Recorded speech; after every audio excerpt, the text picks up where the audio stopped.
Hi friends, thumbnail చూశారు కదా, మాలియాకి వెళ్ళి చేసే భాగవతాలు. ఈ భాగవతాలన్నీ పూర్తిగా తెలుసుకోవాలనుకుంటే వీడియో కంప్లీట్గా చూడండి. ఎందుకంటే కోయేట్లో ఉండి మాలియాకి వెళ్తున్నారంటే ప్రతి ఒక్కరి మీద కూడా ఇదే అభిప్రాయం ఉంటుంది. ఖచ్చితంగా ఆ అభిప్రాయం ఎలా ఉంటుందో, ఎలా ఉండి చేష్టలు చేస్తారో అన్నీ అయితే ఈరోజు వీడియో అయితే చూపిస్తా చూడండి.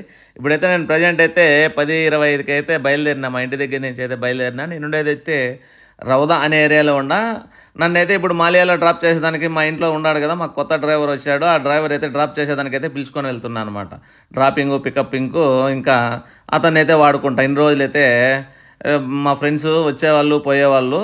తర్వాత ఇప్పుడు కూడా వదిలేదైతే మా ఫ్రెండ్సే వదులుతారు. ఫ్రెండ్స్ ఎవరు ఏమనేది మీకు అందరికీ ఆల్రెడీ వీడియోలు చూసే ప్రతి ఒక్కరికి తెలిసి ఉంటుంది. ఇప్పుడైతే నేను 4వ నెంబర్ రోడ్లోకి అయితే ఎంటర్ అయ్యా. మా ఏరియాకు ఆనుకొని ఉండేది 4వ నెంబర్ రోడ్డు ఉంటుంది. అది ఆనుకునే ఉంటుంది అనమాట మా ఏరియా. తర్వాత ఈ రోడ్లకు ఎందుకు చూపిస్తున్నాను ఫుల్ వీడియో అంటే, ఎక్కడ చూసినా కెమెరాలు అయితే ఉన్నాయి. ఈ కెమెరాలతో చాలా జాగ్రత్తగా తోలుకోవాలి. ఉన్నాయి చూడండి ఇక్కడ. ఇవి సీట్ బెల్ట్లకు ఫోన్లకు చాలా బాగా పనిచేస్తాయి. ఎందుకంటే సీట్ బెల్ట్లకు ఫోన్ కానీ వాడుతున్నారనుకో మీకు కోసేస్తుంది అనమాట. ఎంత ముఖాల ఫేమ్ అనేది అవన్నీ తెలుసుకోవాలన్నీ ఎందుకులే, కానీ మొత్తానికైతే జీతాలు అయితే ఖాళీ అయిపోతాయి పక్కా. తర్వాత ఇక్కడ పైన కనిపిస్తున్నా చూడండి, ఇవి కూడా బయోమెట్రిక్ కెమెరాస్. ఇవంతా మనం ఎక్కడ వెళ్తున్నామో కోయేట్లో ఎక్కడున్నా కూడా మనం కెమెరాకు చిక్కకన్నా అయితే తిరగలేము అనమాట. అంత ఫేమస్ కెమెరాల్లో కోయేట్.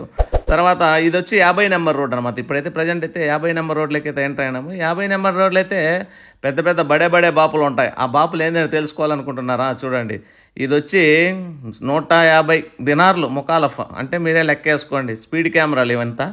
ఈ రోడ్డు స్పీడ్ అయితే ఓన్లీ 100 కిలోమీటర్లు మాత్రమే పోవాలన్నమాట. 100 స్పీడ్తో మాత్రమే పోవాలా. పైనకి వెళ్ళిందనుకో బండి, జీతం నెల పొద్దు కట్ అయిపోతుంది. అది అంత జాగ్రత్తగా బండ్లు తోలుకోవాలి. కానీ కోవిడ్ పోయిన వాళ్ళు చాలామంది ఫోన్లు చేస్తే ఎత్తలేదు చేయలేదు అనుకునే వాళ్ళకు కూడా కొందరు బండ్లు తోలుతాండి ఫోన్లు ఎత్తరు. కొందరు అయితే రూములో పెట్టేసి ఓన్లీ డ్యూటీలు చేసుకొని వచ్చిన తర్వాత ఫోన్లు అయితే వాడతారు. ఈ ముఖాల పోరు తట్టుకోలేక అలాంటి వాళ్ళు కూడా ఉన్నారు. ఈడ ఇంకోటి చూడండి, ఒక్కొక్క ఏరియాలో ఒక్కొక్క విధంగా ఉంటాయి కెమెరాలు. ఈ కెమెరా చూడండి ఈ విధంగా ఉంటాయి, అలాగే బ్లాక్ కలర్లో ఉంటాయి. కాబట్టి ఎక్కడున్నా కూడా మీరైతే జాగ్రత్తగా బండి అయితే తోలుకోవాలా రోడ్ల మీద. లేదనుకో మన నెల పొద్దు జీతం అయితే ఇంటికి ఏం పంపించాల్సిన అవసరం లేదు, వీళ్ళకి ఇచ్చేయచ్చు. ముఖావలపుల రూపంలో వీళ్ళకే కట్టేయచ్చు. ఇప్పుడైతే నేను ప్రజెంట్ అయితే స్ట్రైట్గా కనపడుతుంది చూడండి మనకు ఒక టవర్. అది వచ్చి మురగాబ్ టవర్ అనమాట. ఇది ఒక్కొక్క ఏరియాకు ఒక్కొక్కటి ఉందన్నమాట. ఈ పొడవుగా కనపడేది వచ్చి మురగాబ్. తర్వాత వచ్చి ఇంకా రైట్ సైడ్లో షరక్ అనే ఏరియా ఉంది. ఆ షరక్కు ఒక బిల్డింగ్ అమ్రా టవర్స్ అనేది హైట్గా ఉంటుంది కాబట్టి ఆ బిల్డింగ్ చూస్తే షరక్.